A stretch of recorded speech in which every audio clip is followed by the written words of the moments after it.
Happy Homebrew Weekend. Saturday, the 7th of December, 12:01 p.m.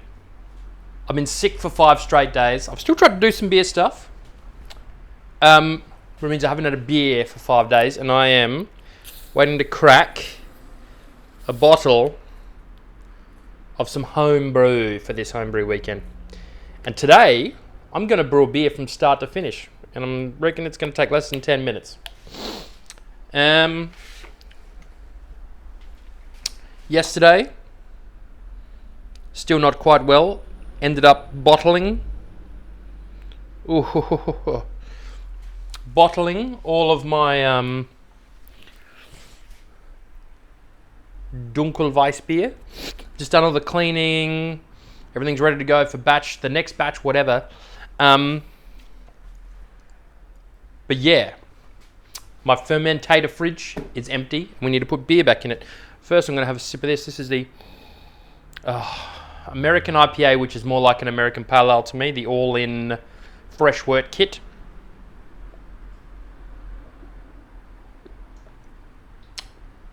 Oh, that is fantastic. Daddy like.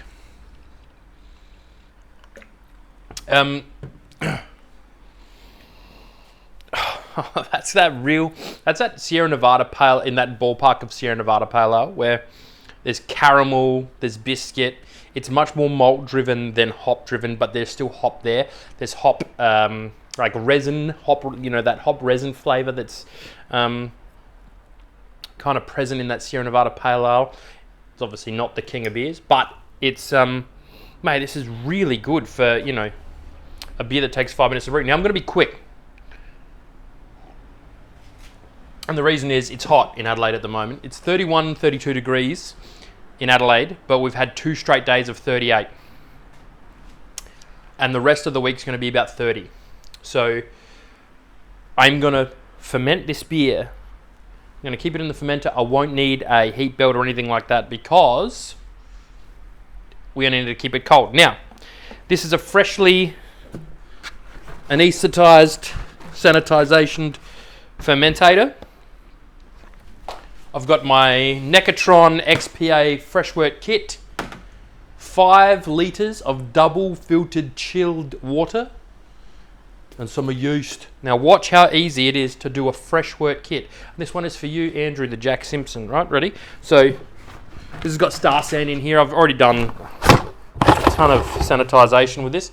I'm going to just do this and tip the remainder out into my drain down here.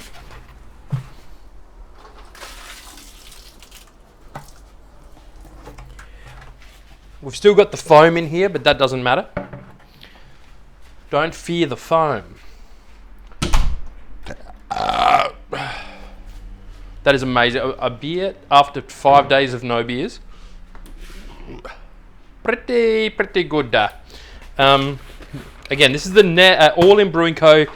Necatron XPA fresh wort kit. It's going to frustrate my son.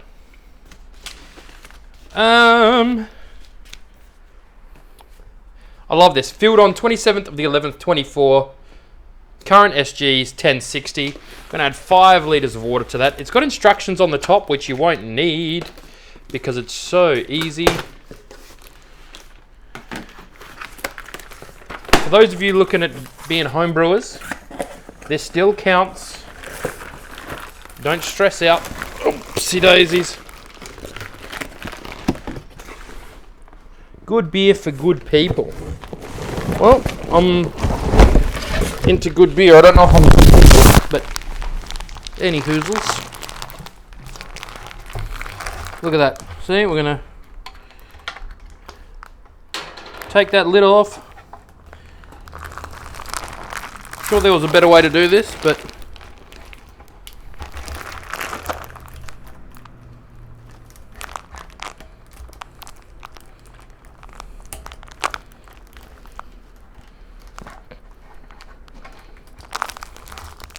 excuse me.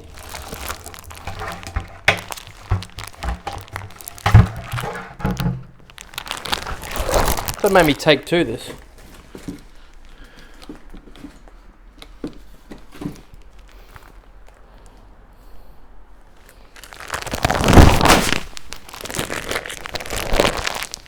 going to do this.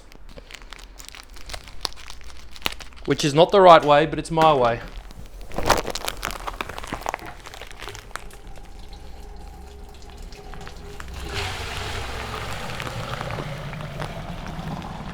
Didn't lose a drop! That was much heavier than I expected. So previously when I've done this, look at that lovely juice. Oh, it smells like wort too. Of course, because it is wort, that's why. Previously when I've done this, there's been like a thing that you pop that out of, which doesn't seem to be here on this one, and that's okay. Alright, see that? Part 1 done. That's 15 litres of delicious wort at 1.060 gravity, specific gravity. Now what we're going to do,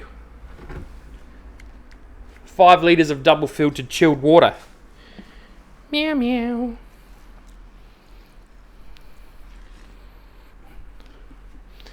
We could take a reading and sample of that if we wanted to.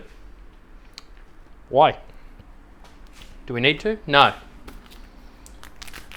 Safal yeast.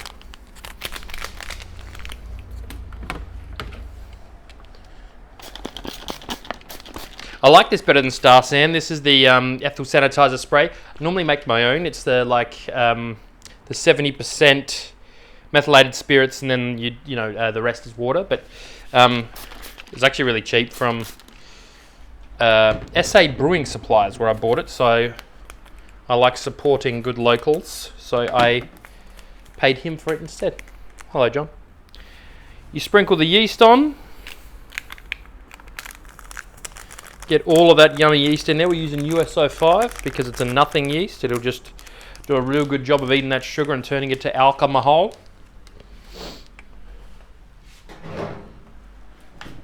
Sanitized lid.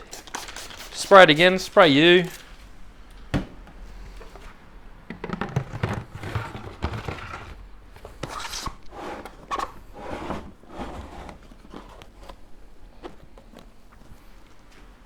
Lid on.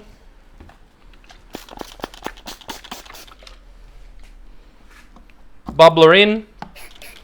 Put that up. You can just use normal water for this. And there you go. Robert's your father's brother. Now, the directions on here say you start with a clean sanitized fermentator vessel. Decant the bladder into the fermentator. Add your 5 litres of your sanitized water to bring volume up to 20 litres if desired. I guess you can go to 19 or 23 or whatever you want, but it just depends on what you want. We've got pitch yeast, and then what we're going to do, we're going to dry hop this. So I've also got 50 grams of Necatron hops, which I'm going to add at day 4, maybe day 3, and I'm going to keep for 4 days in the fermentator. So we're going to dry hop it with 50 grams of Necatron. Cold crash it once fermentation's complete. Keg it. Drink it from one of these taps because we're in the process of fixing everything here. I don't know if you've noticed, but we've got a nice clean space. Almost.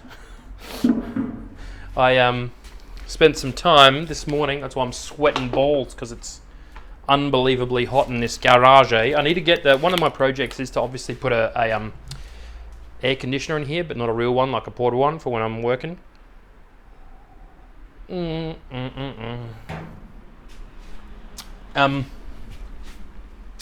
Because now this is all good and ready to go in here. This gas manifold I'm going to sort out. I've got some kegs in here chilling, and I've ordered a new CO2 manifold gauge. I've ordered new gas disconnects because I'm worried that it's one of these that's leaking, and I've ordered new liquid disconnects and new beer lines. So this keg is this Keezer is basically going to be brand new by the time we're rocking and rolling. So there should be no more problems. Yeah, right. Right, now we're going to put this in the fridge, the fermentator fridge, which right now is just a fridge. But what I'm going to do is I'm going to get a temp control. I'm going to show you how we do that.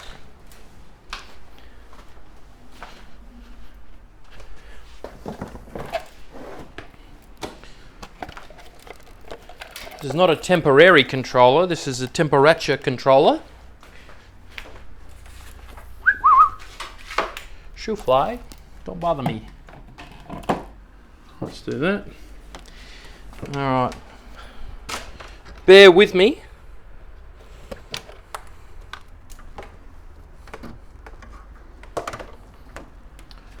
Right.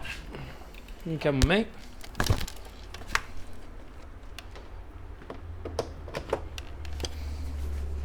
Okay. Hopefully you can see that. So we're going to plug in our temperature controller.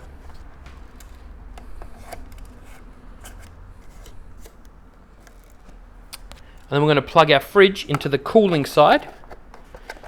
And I'm going to ferment this at 20 degrees. So I'll go settings. I'm going to hold down set, 2, 3, F1. That's 1 degree. It's set to 1 degree. So this must have been on my, must be when I cold crash. So I'm going to set it again. 1, 2, 3. I'm going to set our F1. We're going to hold that down and up. So if we set this to 20 degrees, it means our fridge is going to basically turn on when it gets 1 degree above 20 and turn off when it gets to 19 degrees. So it's going to keep it at 20 within 1 degree. And then, boom. So we got it set. And see how it's blinking cool? I don't know if you can see that at all. What that's going to tell our fridge, you need to be on until it gets to 20 degrees. And this, which we're putting in here, is our thermostat. So I do have some beer in this fridge, which I'm going to have to move out because now it's a fermentator fridge again. But that's it. That's brew day done. Now with children, that's perfect. I'm already sweating balls in here. I've normally got the doors open. I've got some nice breeze coming through, but I can't do that when I'm talking to you. I'm going to do another one of these when I dry hop it, just to show you how that goes. And when I start working more properly on the keys again. So when those parts come in, I'll say hello and we'll do that. And I've got another beer to make, but now I've got a full fermentator fridge. I'm a little bit less stressed. That's really good that that's done. Lovely to feel good again. Lovely to be drinking a beer. Happy homebrew weekend. I hope you're brewing something good. I hope you're drinking something good. I hope you're having a lovely day. I hope if you're in Adelaide, I hope you're keeping cool. And if you're not in the right place.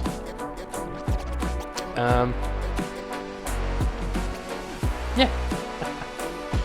Cheers, and I'm going to see you on the next one.